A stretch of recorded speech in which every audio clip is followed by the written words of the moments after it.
Hello. Welcome to North Country History with Rob Berg. I'm Rob, and this week we're going to conclude the labor of logging with part 3, the sawmills and mill towns. So settle in, sit back, and enjoy the show.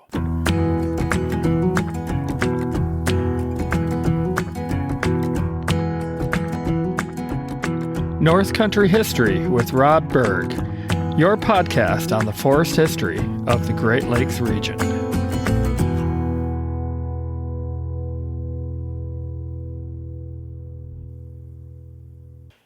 So, when I originally planned the season, the labor of logging was only going to be 2 parts. There was going to be the work in the woods and then the river drives and sawmills. But I quickly realized, as I was recording, that I had to do an entire episode on the river drives. And so I thought I'd end this 3-part series, as it has become, with the sawmills and the Milltowns. So today we're going to be talking about the work in the sawmills by the men who cut the logs into the boards.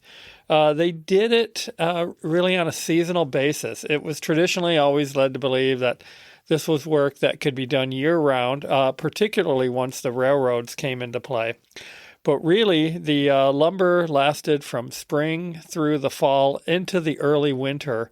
And then by December, November, but December at the latest, the mills generally shut down because there was no longer a supply of lumber.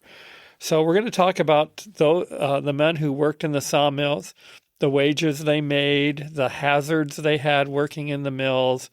There were some labor movements in some of the sawmill communities, focusing mostly on Muskegon and then Saginaw and Bay City. And then we're also going to talk about some of the other work that was involved in the mill towns, or that others could work that kind of was associated with the logging industry, and also as an add-on of women that worked alongside in the lumber industry and the work that they did, and children as well. Can't forget children, because they actually played quite a role as well too. So we're going to start with just a little bit of a recap from going back to season 1. And I had mentioned one article, Charles Ellis's Among the Michigan Pines, from Current Magazine out of Chicago in 1885. And so in 1885, the amount of men employed in sawmills in Michigan were 20,000. With another 30,000 men working in the forest.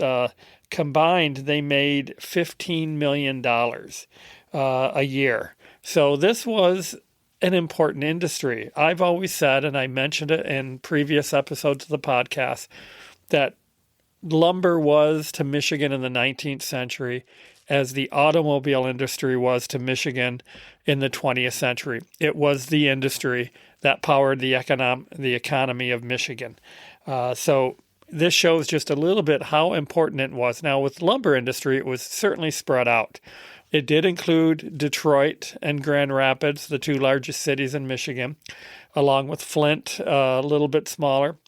But it was really focused on the mill towns. And the ones that people usually think about is Saginaw and Bay City. Now, Saginaw, through much of the time period of lumber, was 2 separate cities. There was Saginaw City and East Saginaw. And it wasn't until the 1890s, I believe it was, that they merged into the city of Saginaw.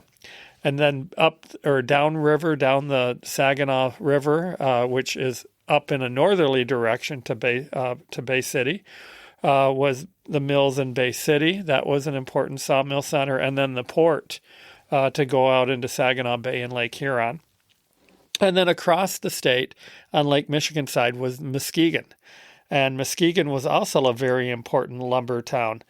And between the 3 towns, there were quite a few sawmills. Jeremy Keeler, in his book, Michigan's Lumber Towns, published in 1990, he said by 1880, there were 120 sawmills stretching along the Saginaw River between Saginaw and Bay City.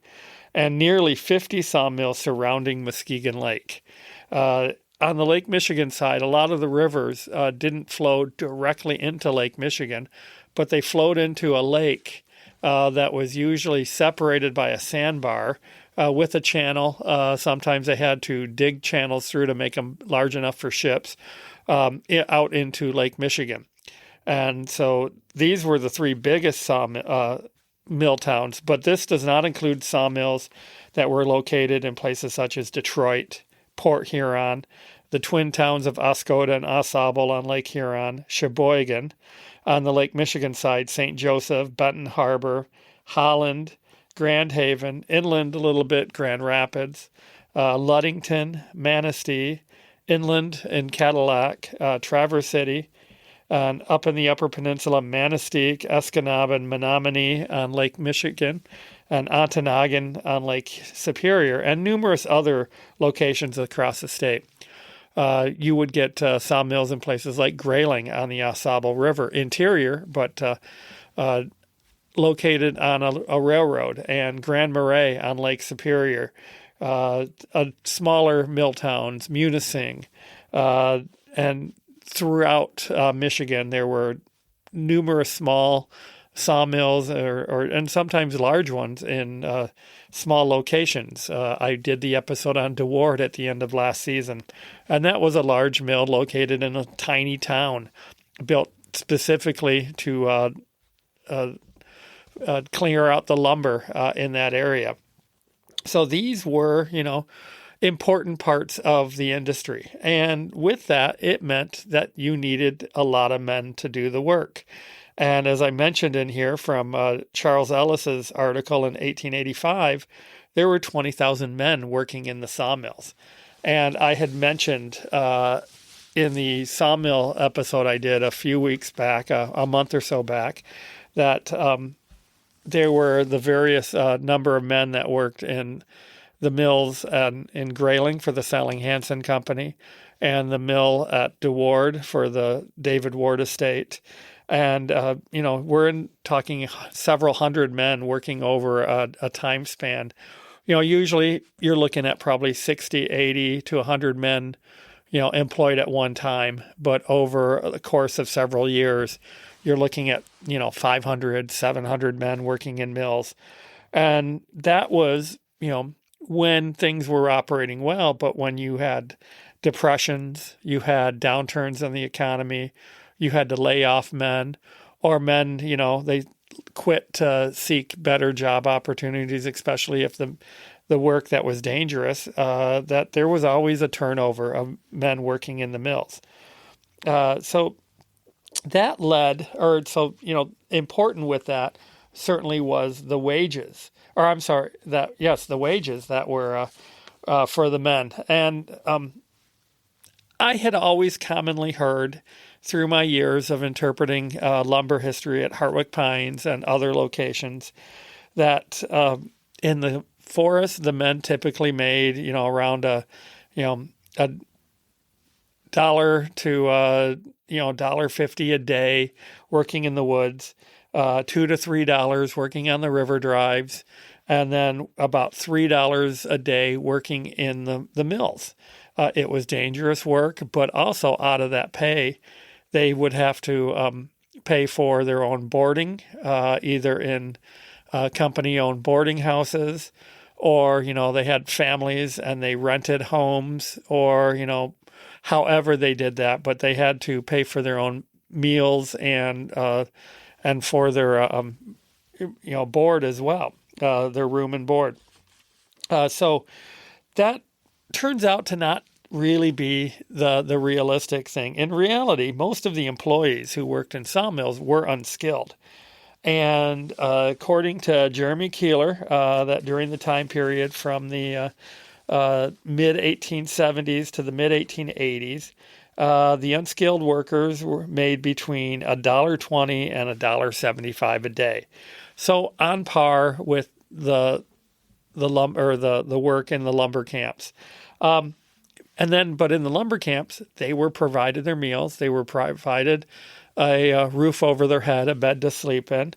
And once again, though, in the mill towns, that was either deducted from their pay if they lived in company housing, or they had to, pay out of their own pocket for housing elsewhere. Some of them lived in the towns, and so they either owned or rented a place to live, and so they had to pay out of that. Skilled men, you had your sawyers, you had your craftsmen, the men that had the mechanics who had to take care of the equipment, sharpen the saws, blacksmiths, carpenters, any work that needed to be done. Those were skilled, the skilled jobs. They might approach $3 a day or a little bit more. I see $3 to $5, and that included foremen, the supervisors who either ran the shifts or ran the mill. They would make a little bit more. And for the day work, they worked generally 11 and a half to 12 and a half hour days, 6 days a week, Monday to Saturday. Now, that was generally the schedule working out in the woods. So here's breakdown of a schedule at one of Charles Hackley's sawmills in Muskegon. Charles Hackley, who I'm sure I will bring up in an episode sometime in the future. He was one of the big lumbermen in Muskegon. Now, we typically call them lumber barons, and that usually has a negative connotation, that they cared only for the profits and not so much for the men or for the communities. But Charles Hackley was one of these that kind of defied that stereotype. He was a very big benefactor to the city of Muskegon, provided money for a library, for a hospital, art centers. So he was certainly very much an important member of the community. Now, that doesn't mean he wasn't a businessman first and foremost, and looking at the bottom line first. But he tended, at least in popular, writings, that he seemed to be one of the better ones. And I will yet to discover that, when I do an episode on Hackley sometime in the future, that I will, may learn more about him at that point. So we'll see. But anyways, going back to the schedule they had at the Hackley sawmills, the shifts began at 5:45 a.m.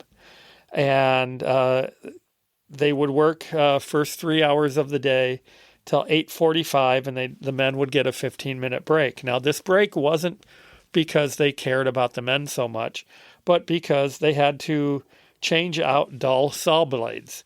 It took about 3 hours before the saw blade became too dull to cut efficiently. So they changed out the blades, took about 15 minutes. The men would get a short break, and they would resume about 9 a.m. and would work then for another 3 hours till about noon, change out the saw blades again. But this time the break was 30 minutes. That was their lunch break. And they would work or be off from 12 to 12:30. And they'd resume again, and they'd work again another 3 hours to 3:30, have another 15-minute break till 3:45, change out saw blades, and then they'd resume work at 3:45, and they would work the next 2.5 hours to quitting time. 2.5 hours to 6:15 p.m. And so minus your breaks, your hour in there, that would be an 11.5-hour day that they would work. And that's what they were paid for. They didn't get paid for lunches. They didn't get paid for breaks. And so it was an 11.5-hour day, and it was an arduous day. And going back to Jeremy Keeler, I want to read something here. And he has a chapter in his book, 10 Hours or No Sawdust, about strikes that happened in the mills. And I will get into the strikes. But this was noted a Bay City attorney in 1885, doesn't say the name. The men are part of these machines. They could not even stop for a drink of water, but must keep up the labor just as fast as the inanimate machinery. The men are a cog in a vast machine. Most mills were small enough that supervision could be constant. The short sawing season and the need to saw all of the logs before winter encouraged the lumbermen to push the workers. Drinking on the job and shirking work would bring immediate dismissal. However, hangovers and alcoholic consumption, despite the dangers of the work, were common. The long hours, dangerous saws, drive belts, and machinery often made mill work a bloody occupation. When I did the sawmill episode, I did bring up the story of Frank Kellogg, who was a mill worker, a tailor, pulling off, not a tailor who made clothes, but pulling off the tailings, the bits and pieces of lumber, usually the slabs, off of the out of the saw to get them out of the way for the good cuts to come through, the boards, the planks.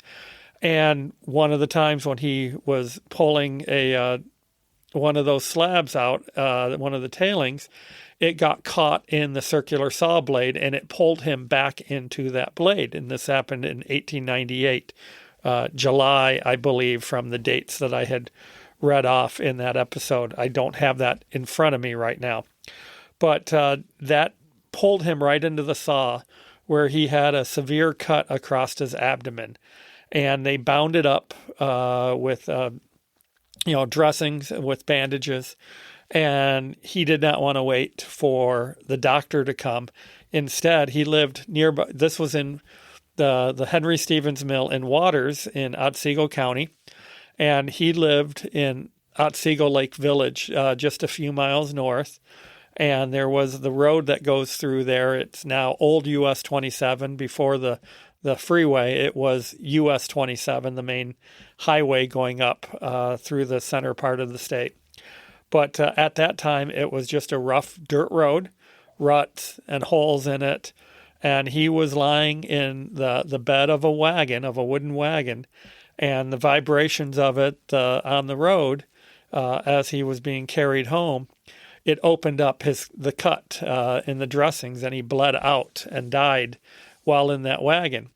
And that left his family, his wife Julia, and I believe it was 7 children, without him. She became a widow, and the children had, no father anymore. They were orphaned. They still had a mother, but at that time, it was considered if the father died, the children became orphans.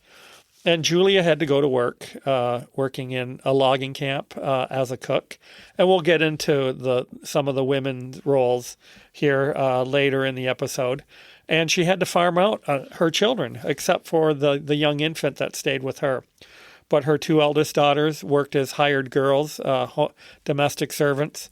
And the other children were sent to live with relatives. And it wasn't until she remarried and she and her new husband opened up a boarding house in Gaylord that she was able to bring all the family back. So there were numerous injuries. And in the logbooks of the Salling-Hansen Company in the 1890s, they write about a variety of men that were injured both in the forests and in the sawmills. And that also included in the forest those working on the railroads, on the hauling logs by train. And some of them were, run-of-the-mill injuries, a broken limb here or there. That was not considered really serious. But some, were men who had lost limbs from the saw blades in the mills. And the Salling-Hansen Company, and no company, was required to give compensation to the family.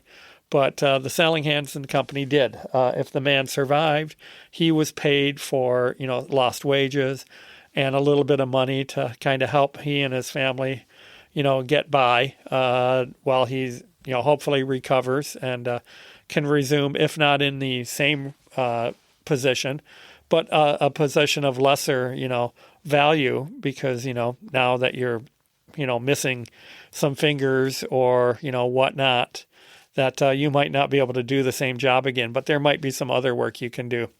Work as a chore boy, doing, menial work around the mill or around the logging camps. So this was not a requirement, and there was very little care for these men. So you were looking at long days, low pay, and dangerous conditions. And the 1870s became a time period of a lot of labor strife. you had labor movements in New York, in Chicago, and elsewhere.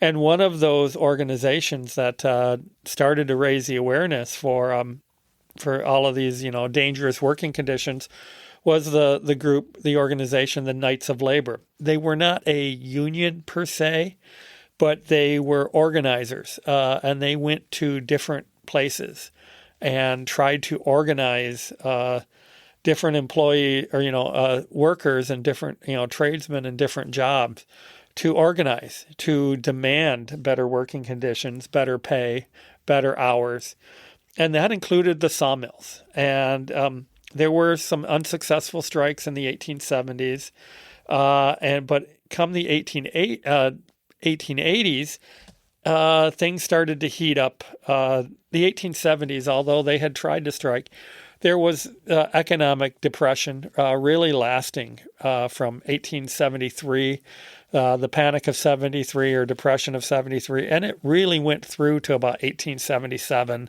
1878. And as things improved, that's when the lumber industry boomed again. And by 1885, that was when we were at the height of it. But although if you took a long view, you could see that a lot of the forests were gone. A lot of that timber reserve was disappearing very quickly. And that would go into with another episode I did last season, the reforestation. And men like William Beale looking at, like, we need to do something to maintain our forests.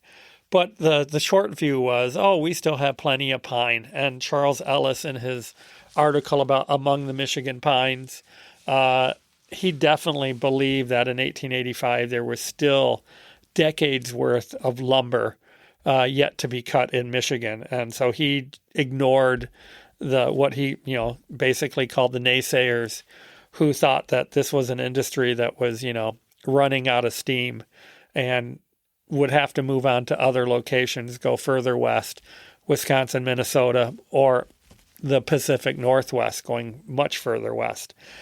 So there was a lot of denial of it at that point. So they believed that, we didn't have to hire or, give these men better working conditions because we can find others. We're going to still be working quite a bit. But in 1881, that was when in Muskegon, they started one of these 10-hour strikes. They were looking at, improving the their working conditions by working a little bit fewer hours.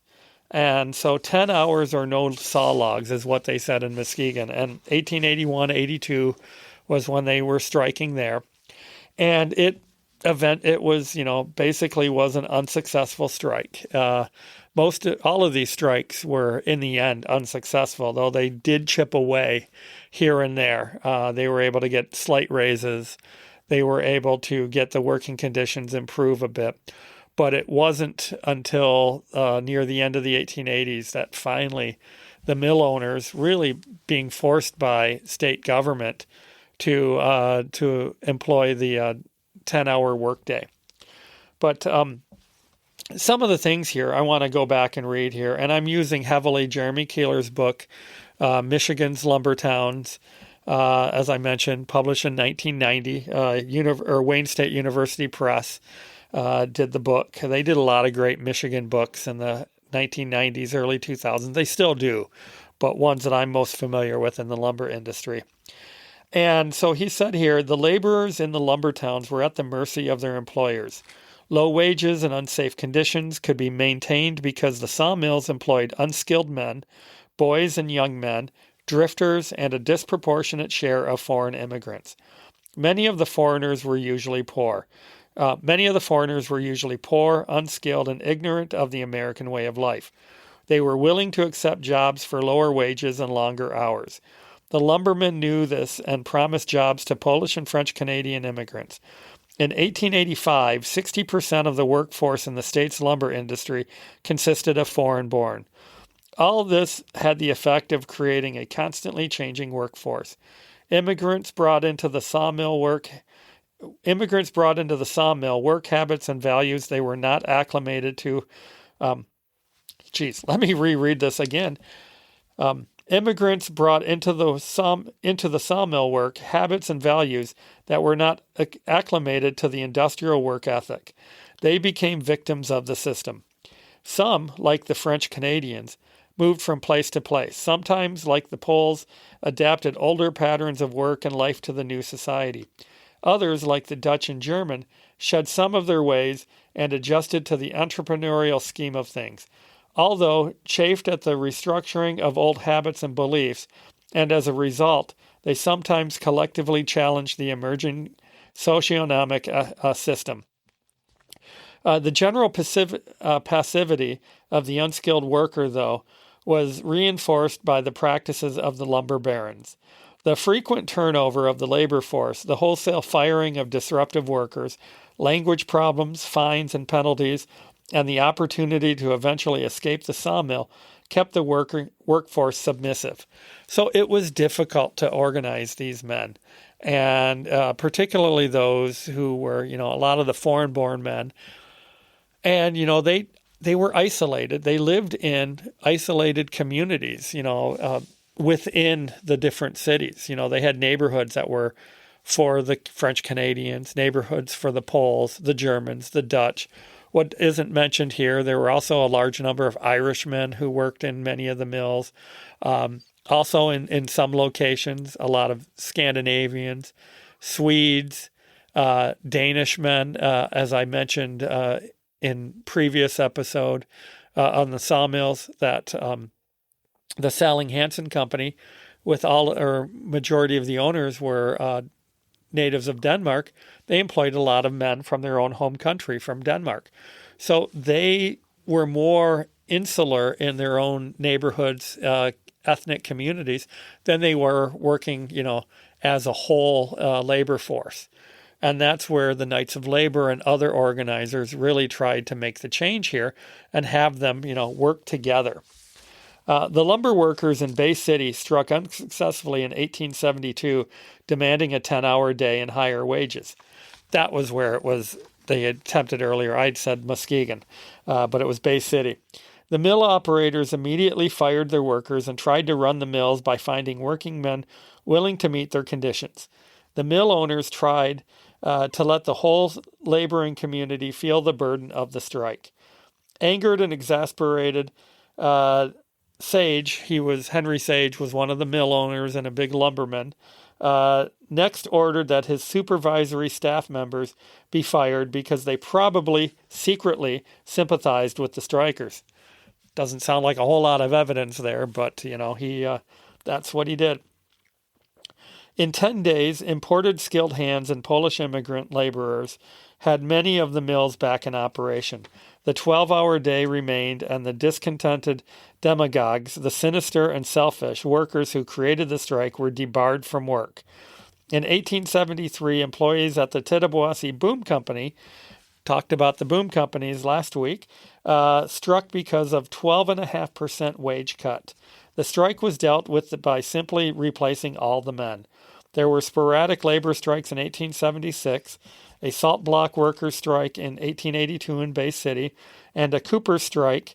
Coopers were barrel makers, and barrels were very important in a lot of the industries. Where they found salt around by where a lot of the mills were at, and brine, that's how they transported it. So a Cooper strike in the Saginaw Valley in 1882. Most of these protests were ineffective. Mill owners could usually find a gang of idlers, drifters, or immigrants to replace the striking workers. And I'll go on just one last paragraph here, or two paragraphs. Little organized union activity took place until the Knights of Labor moved into Michigan in 1879. Joseph Labadie organized Detroit shoemakers in that year, and from there, the order grew rapidly throughout the state. By 1882, there were several local assemblies in the state. These were the different chapters. Saginaw was the home of many assemblies. Port Huron had a flourishing branch, while Bay City had 4 locals. In 1883, outside these cities, Manistee and Menominee had small local chapters.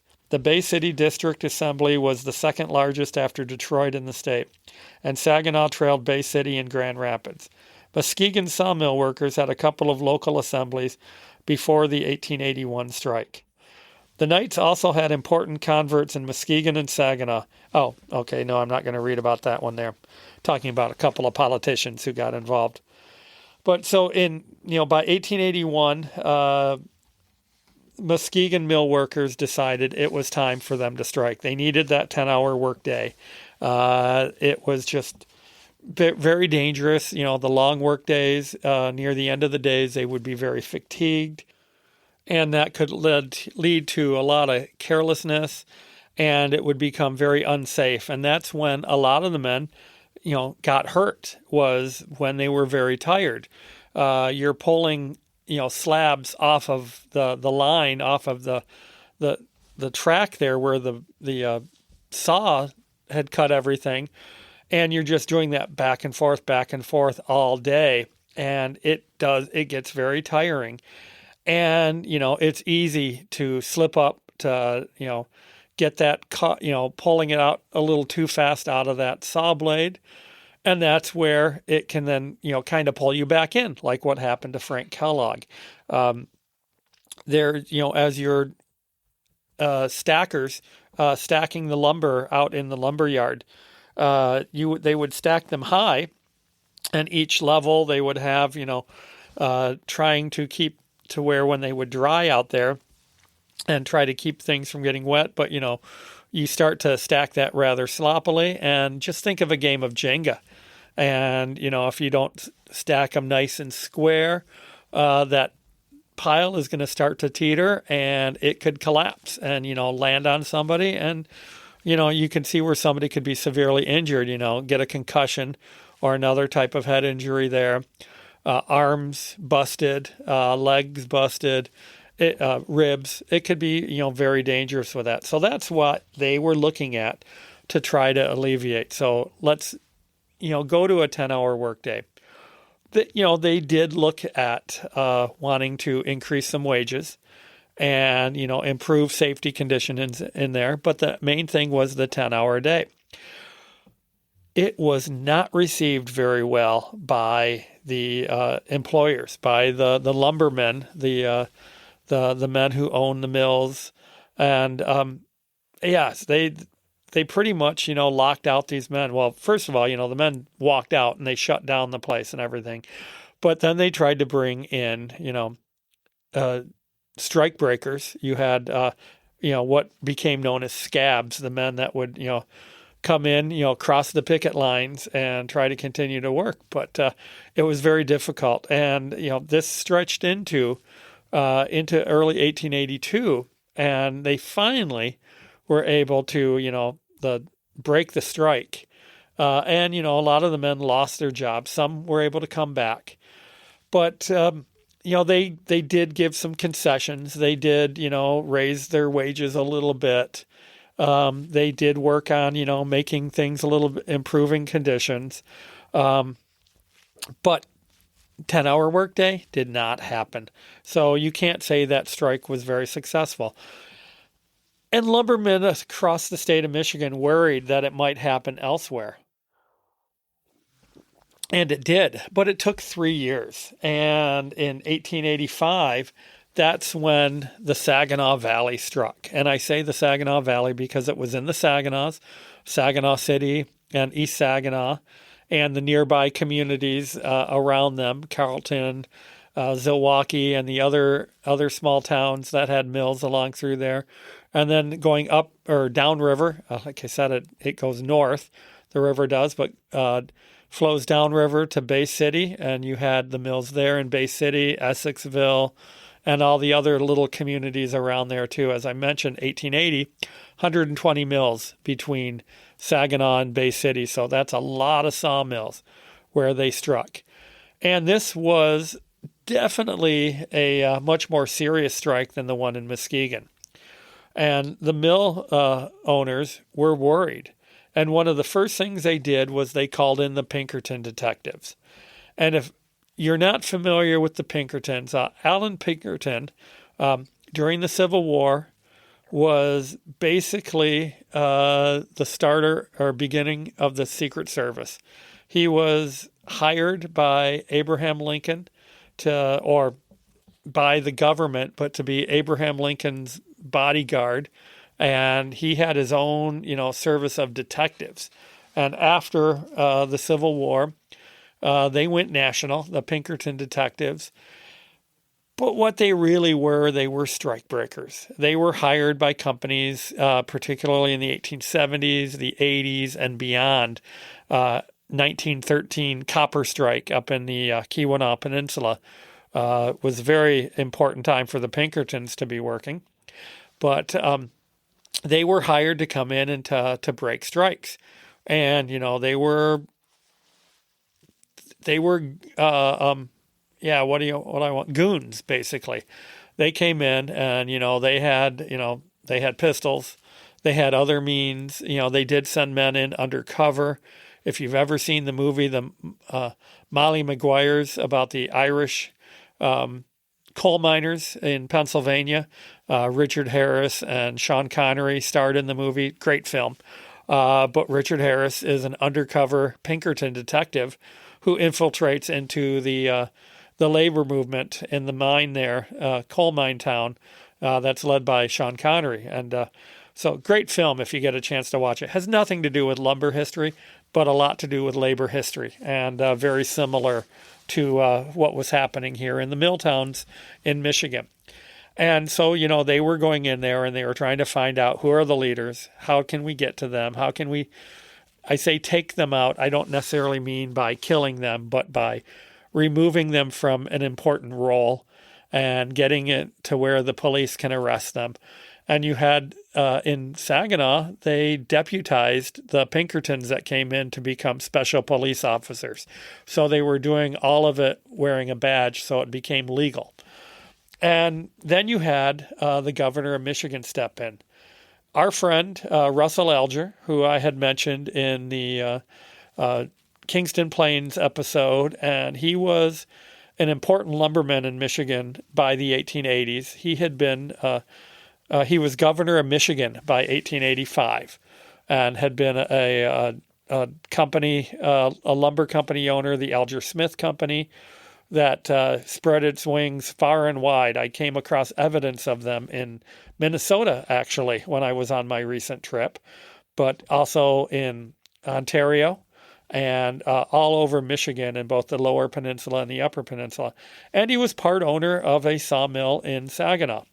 So he was very concerned about these strikes, and of course he certainly didn't want it to lead to strikes in smaller communities. He had a mill in Harrisville in Alcona County.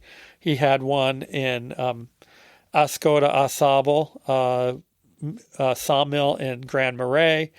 So all of these different places, and he certainly didn't want labor or strikes to move up to that area.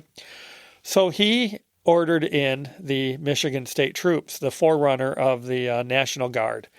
And they came in, and he actually had the mayors of the Saginaws and mayor of Bay City call in the local ones instead of him ordering in them directly. And that kind of played into it. The not, I shouldn't say the mayor, but the sheriff in Bay County did that, and the sheriff was a member of the Knights of Labor. And instead of, calling in, he was offered a company in Lansing that happened to have a Gatling gun. And if you know that was the early machine gun, the big hand-cranked one.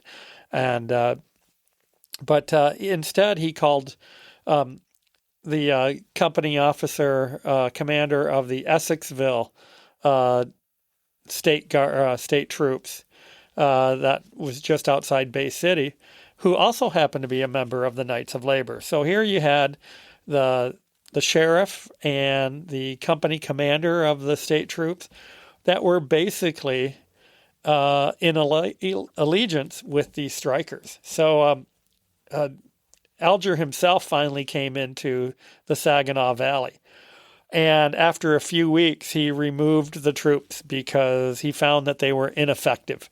And many of them, and a lot of the citizens, were all very much in allegiance in support of the strikers. They all felt that the 10-hour day was necessary, and that would cut down on a lot of the dangers on the job, just as the Knights of Labor and the strikers all believed that was the case. So it failed in that aspect, but again, things were drawn out, and the strike went from July into September. And at that point, many of the men who had been out of work, they realized that they needed to find work. There was no strike pay from the union. There wasn't a true union, not like what developed in the 20th century with the UAW and the US, the AFL and CIO and the Teamsters. But so there was no way to support their families. And so men slowly came back to work. They were offered, a few extra cents here and there to help pay, higher wages, promises of safer working conditions. But it was still held firm at that 11.5-hour to 12.5-hour day that they had to work. So once again, in essence, the strike failed. And strikes or the mills never would become organized in Michigan. The bright days for the Saginaw Valley and Muskegon were soon to dim. By the end of the 1890s, they were pretty much played out as the big lumber areas. And some people conclude, the lumber boom in Michigan as early as 1900. I hold on to that 1910 because there were still booming areas in the Upper Peninsula, in places like DeWard, and it was still considered up to the 1910 census as one of the major employers in Michigan was the lumber industry. And by 1910, though, that's when the automobile industry really took off. The iron and copper mines would continue. So labor movement in the logging industry pretty much was gone by, after the 1885 strike. And to read more about this, I do encourage the reading of Jeremy Keeler's book, Michigan's Lumber Towns. And like always, I'll have the information on the various sources here in the show notes that you can see on whatever podcast provider you have. Also, if you go to my main podcast website, North Country History with Rob Berg.buzzsprout.com. And of course, as always, I'll have that listed. Then you can see, get more details on that. But so that was, you're looking at then, the labor that way. But there were other types of work that was involved besides what was in the mills themselves. And I mentioned the various ethnicities. There were men of minorities who worked in the mills as well. Not very many of them, and they were usually in very menial, low-skilled jobs, and that were African-American men. And I don't want to get into this story too much because I'm going to do an episode on this gentleman, Frank May, in next season, in season 3. But Frank May was an African-American sawmill worker in Detroit. And what was unique about him was he was born into slavery in Kentucky in the 1840s and was a slave in Kentucky and then Louisiana during the Civil War and eventually in Texas, where with the Union advances along the Mississippi and in Louisiana, his owner sent him out to plant cotton plantations in Texas. And it was in Texas where he found out that he had been emancipated after the war. And he made his way back to Kentucky and eventually, after an injury working with streetcars in Louisville, he made his way to Detroit and worked in sawmills. And he was basically a teamster hauling lumber wagons and he found a way to get into the business himself. And I'm not going to get into this detail because it's a fascinating story, and I'm going to devote an entire episode to him. But he was, a symbol or an example of the African Americans working in the mills. Also, there were a lot of children who worked in the mills. I always say men, but there were a lot of boys as well. Just like in the logging camps, there were small, odd jobs that children could do. And there are a couple of great photographs of sawmills in Michigan. If you go to the Michigan Historical Museum, the Michigan History Museum, as it's now known, in Lansing, and in their lumber exhibit, there's a large photograph that's blown up on the wall of a sawmill, and on it, in that sawmill, you're going to see these barrels up on top of the roof of the sawmill. Those barrels are filled with water.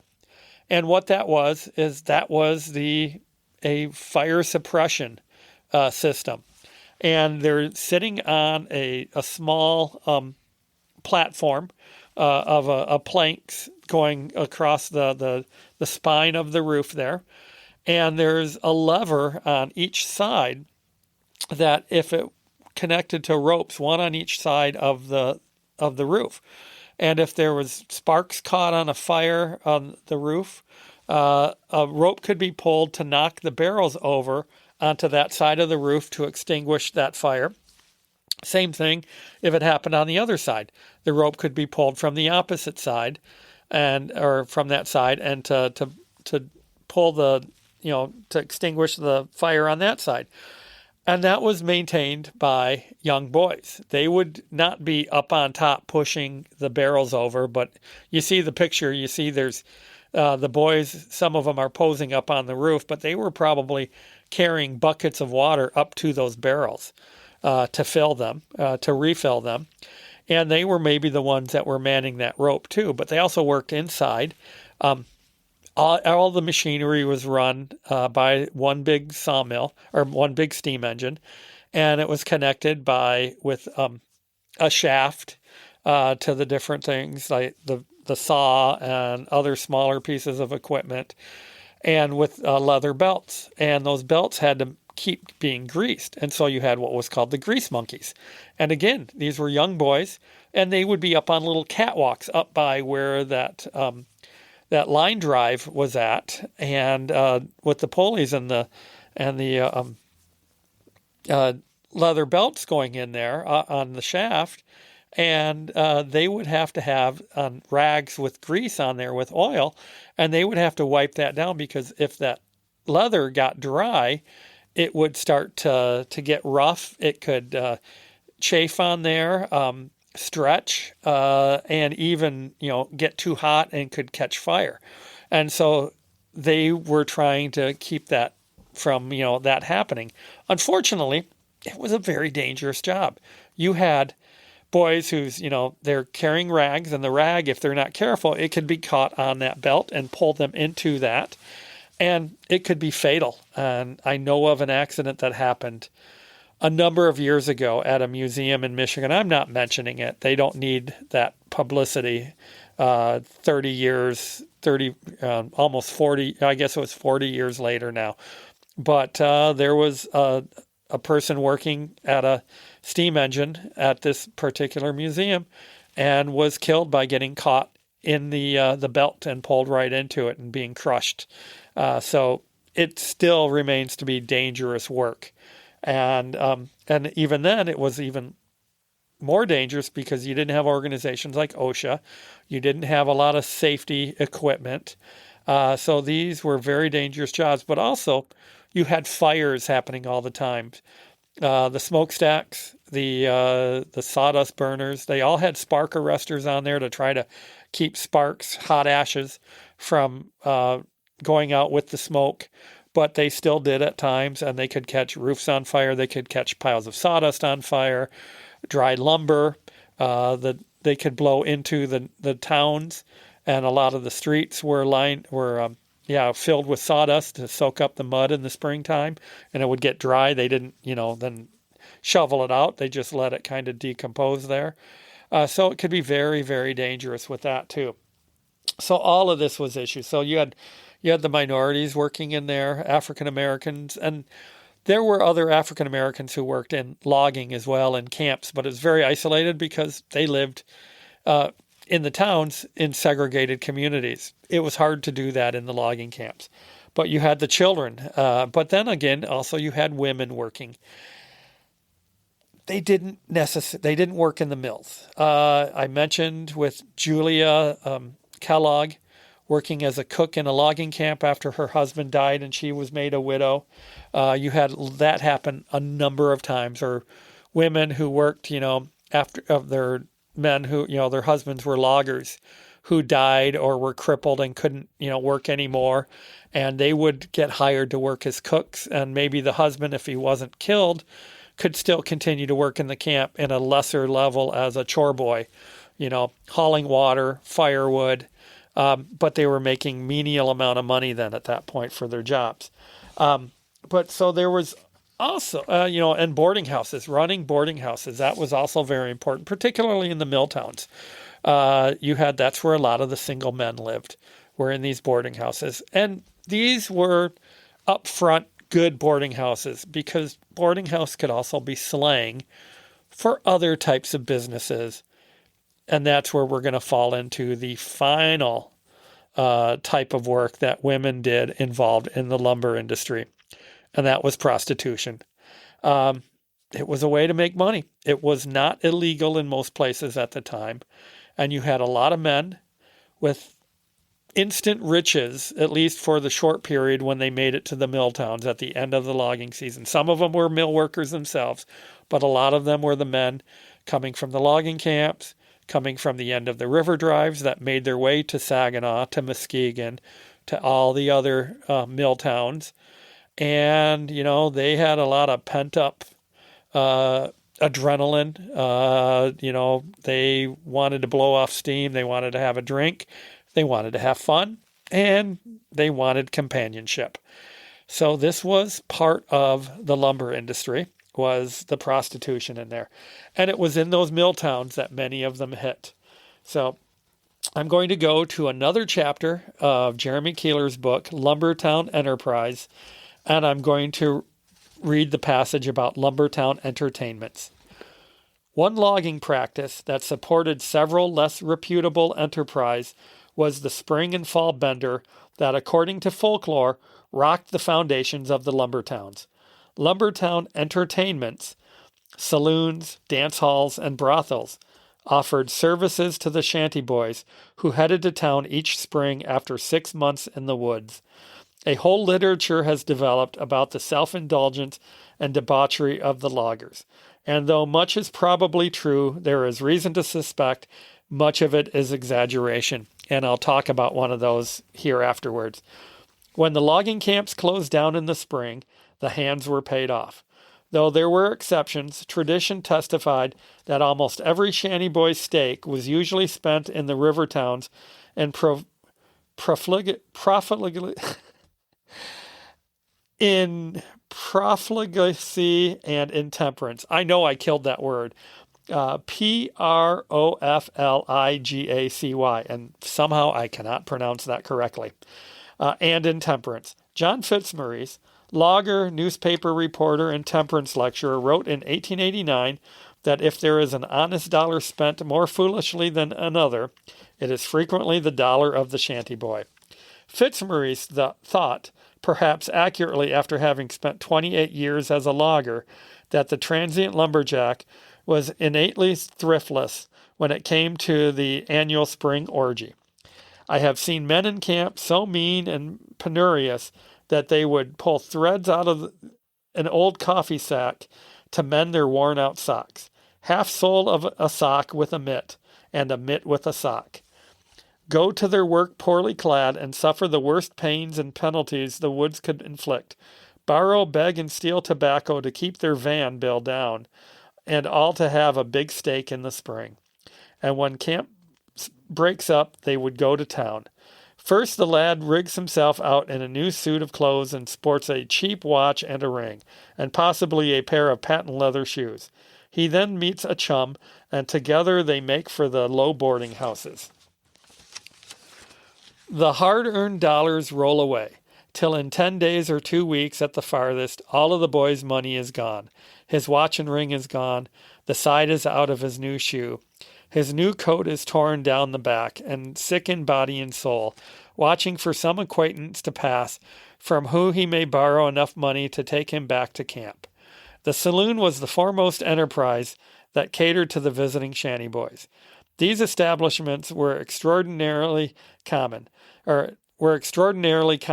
in the lumber towns. In 1878, with populations of 10,064 and 8,747, there were 138 saloons in East Saginaw and 66 in Saginaw City.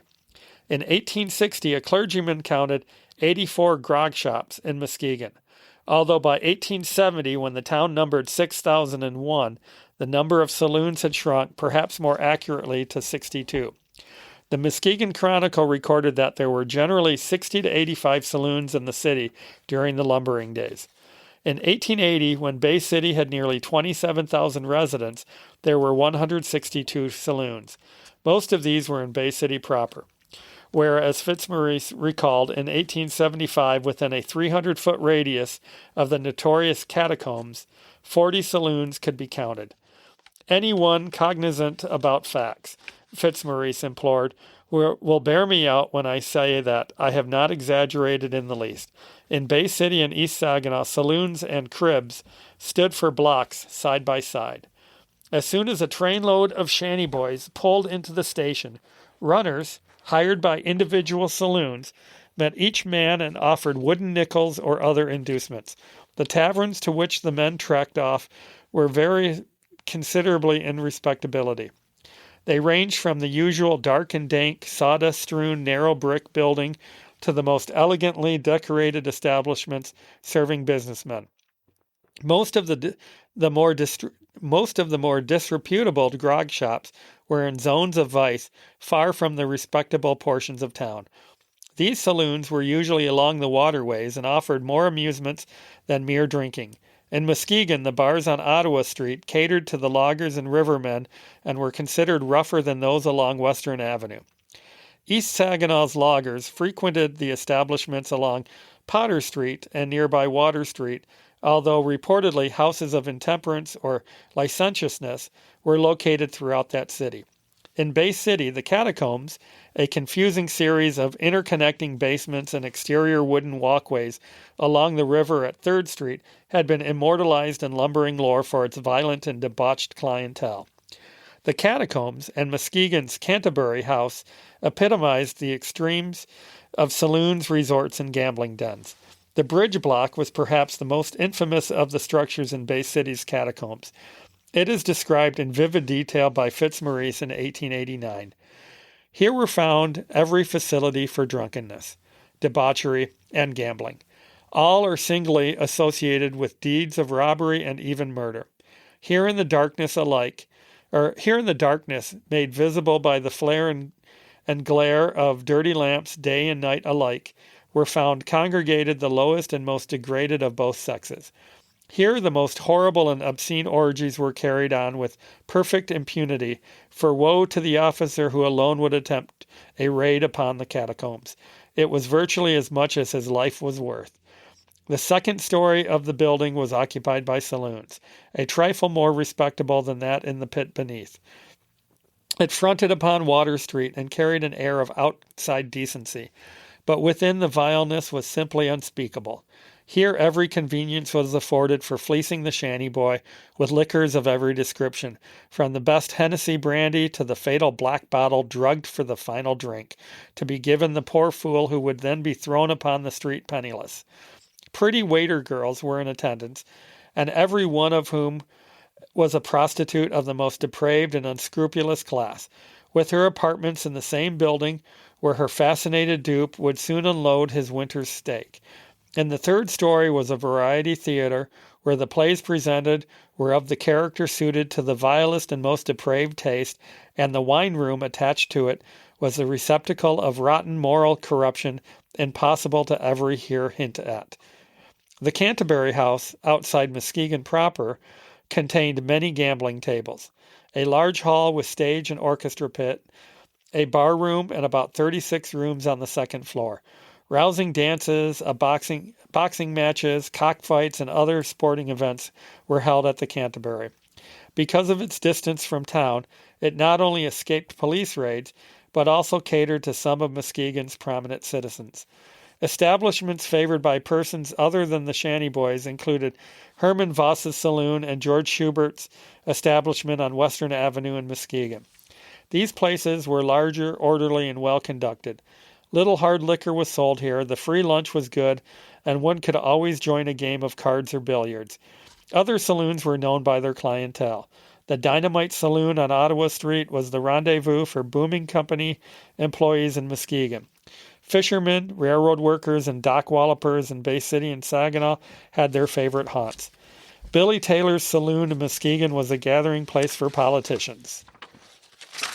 Sorry, got to turn the page here. Prostitution was a second Lumbertown enterprise closely associated with the tavern business. Despite the seasonal nature of the loggers' entertainment sprees, prostitution was a year-round operation. Arrest records for Bay City indicated that May was the most active month, followed by June, October, September, and December. The Christmas season was surprisingly busy as some shanty boys returned to the city for the holidays, sailors and fishermen remained in port during the winter months, and others in festive spirits celebrated extravagantly. The year-round prospect of securing a livelihood, plus the 20 or so years of the lumber era's existence, that's very debatable, created a permanent hardcore legion of prostitutes in the lumber towns. Women most often plied their trade from one of the hundreds of saloons in the Sawdust Flats, White Row, or Catacombs. Many of these drinking spots employed 2 or 3 pretty waiter girls. The girls usually entertained their customers in sectioned, dark apartments in the basements. The price was sometimes as little as 50 cents, but more commonly ranged between $2 and $5. As in so many frontier settlements, there are only estimates in the newspapers, pulp magazines, and personal reminiscences as to the number of prostitutes in the lumber towns. Fitzmaurice stated that in the late 70s, Bay City and East Saginaw had between them 1,400 prostitutes. Fitzmaurice's figures are probably high, but conservative estimates can place the number of prostitutes in the lumber towns in the hundreds. The many saloons, dance halls, and variety theaters and resorts support the conclusion that prostitution was much more pervasive in the lumber towns than in most western frontier settlements. If of the 162 saloons in Bay City, only half employed the minimum of 2 or 3 waiter girls, the number of prostitutes would rest in the hundreds. Similar numbers can be attributed to Muskegon, where 21 houses of ill repute conducted business, dance halls dotted the lake, and the general atmosphere was as tolerant as Bay City. East Saginaw approached the problem more openly, and in the 1880 census inquiry, city officials admitted having 32 houses of ill repute in the city. Bay City reported 3, and Muskegon acknowledged only 4 houses. East Saginaw, which experienced recurrent reform waves, was much more dedicated to investigating and reporting illicit activities. The Lumbertown Dance House was another entertainment emporium. These large wooden buildings primarily provided female companionship. Dance halls were more acceptable places for men of varied social backgrounds to mingle with ladies of easy virtue. Prominent lumbermen were known to partake in some expensive entertainments. The 3rd floor of Bay City's Catacombs served as a dance emporium and theater. Admission was $5, more costly than the common dives along nearby Water Street. The Canterbury House in Muskegon contained a large dance hall with stage and orchestra pit. Molly Gard and Jenny Morgan, colorful ladies of the evening, ran the establishment. As entrepreneurs, they devised more ways than one to tap the shanty boy and mill worker for his hard-earned wages. As you can see or hear, that this was definitely an important part of the end of the season for the lumber industry, for the workers, mostly the shanty boys coming from the camps in the forest. And going to places like the catacombs certainly had its dangers. Now, everything you read, you hear, tends to be a little bit exaggerated. And I always heard stories and had read in various sources that I don't have at my fingertips anymore. At the Hartwick Pines State Park at the Visitor Center, there's a nice research library there that has some of these references in there. But there were stories about the catacombs in that lower level because many of them were built out over the Saginaw River. They had trapdoors in there. And so after they had, drugged the shanty boys, stolen their money, and anything else of value, sometimes they would dump them through those trapdoors into the river. And I don't know if this is true, but this was, one of these popular stories. And that when they hit the river, one of two things happened. The men woke up or they didn't. And so there are stories about that it was common to fish out bodies, usually, unidentified, what they would call John Does later, out of the river, out of the Saginaw River, and they would go to, an unmarked grave in the local cemetery. Don't know if that's completely true, but those are the stories. And one other story that is partially true, I don't know how true it is, but there was a notorious saloon keeper by the name of Dan Dunn, and he shows up in many areas of Michigan because he'd get run out of different places and pop up in another place. In Camp 16, as I read of Elmer Nolan last week in the River Drives and Boomtowns or Booming Companies, he talked about with Camp 16, but Dan Dunn was one of them in that in there that had saloons. Well, he eventually left Camp 16 and he went further north, up past Gladwin, to the little settlement of Meredith, which Meredith is located on the county line between Clare County and Gladwin County. And the what's now M18, the state highway goes through there. That was the county line. And so he had established initially his saloon and brothel on the Clare County side of the road. And because there were a lot of logging camps nearby, so he knew it was a good place to be.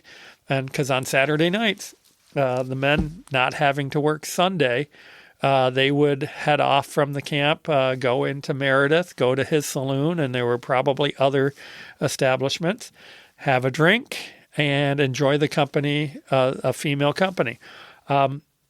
And it was notorious. Dan Dunn was certainly one of these notorious people there.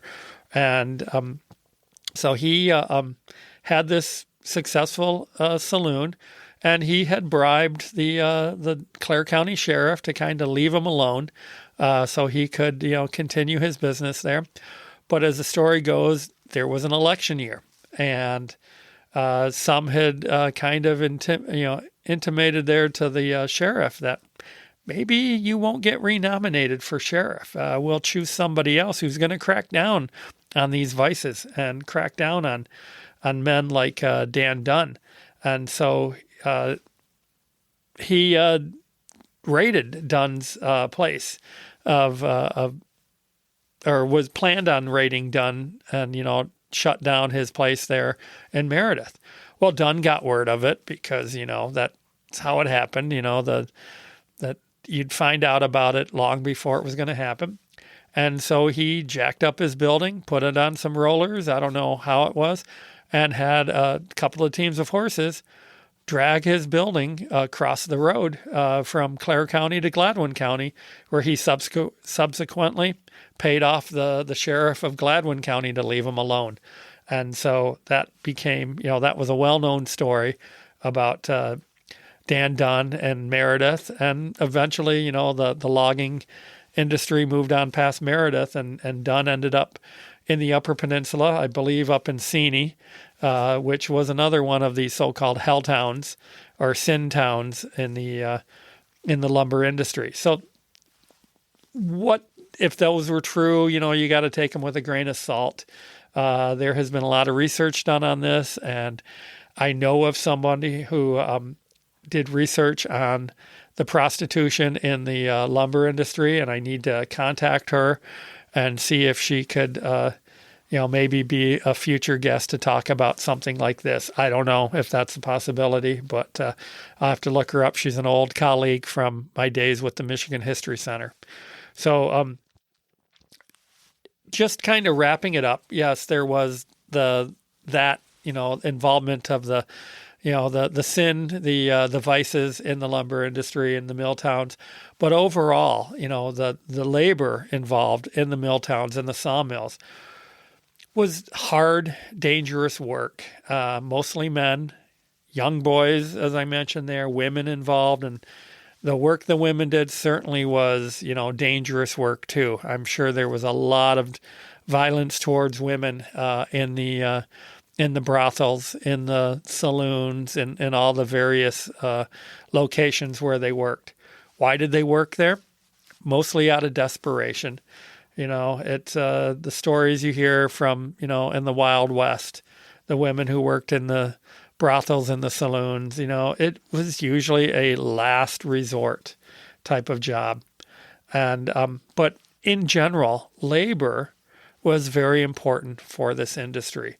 And there was the attempts to organizing and striking in the sawmills to make for a better way of life, 10-hour work days. I mean, we think of, later it became 8-hour work days, but it tends to be pushing back in many jobs now to 9 hours to 10 hours, 12 hours.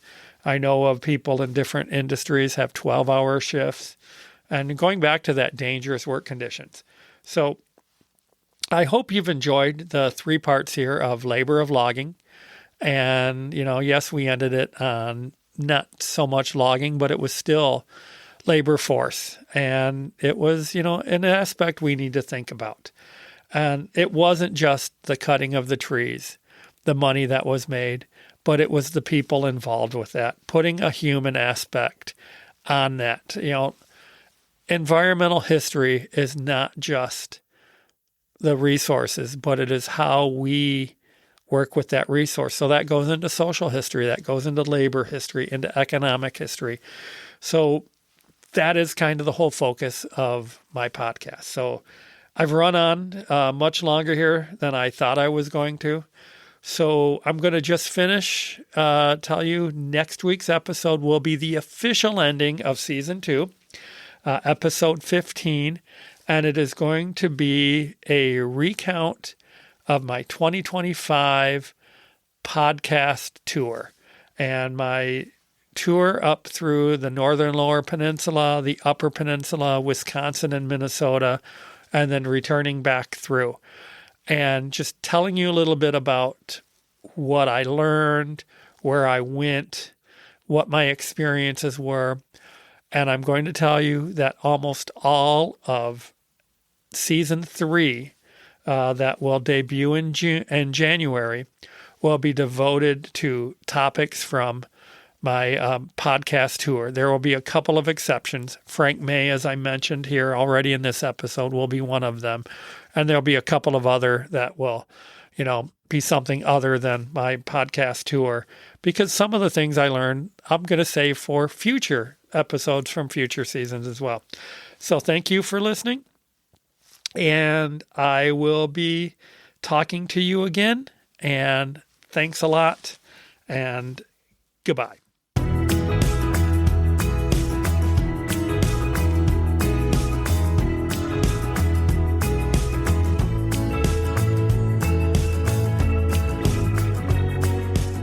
North Country History with Rob Berg is hosted, written, and produced by Rob Berg. Music is Crack o' Dawn, performed by Reveille, licensed through Soundstripe. Follow North Country History with Rob Berg on YouTube and on Facebook at Rob Berg, Environmental Historian.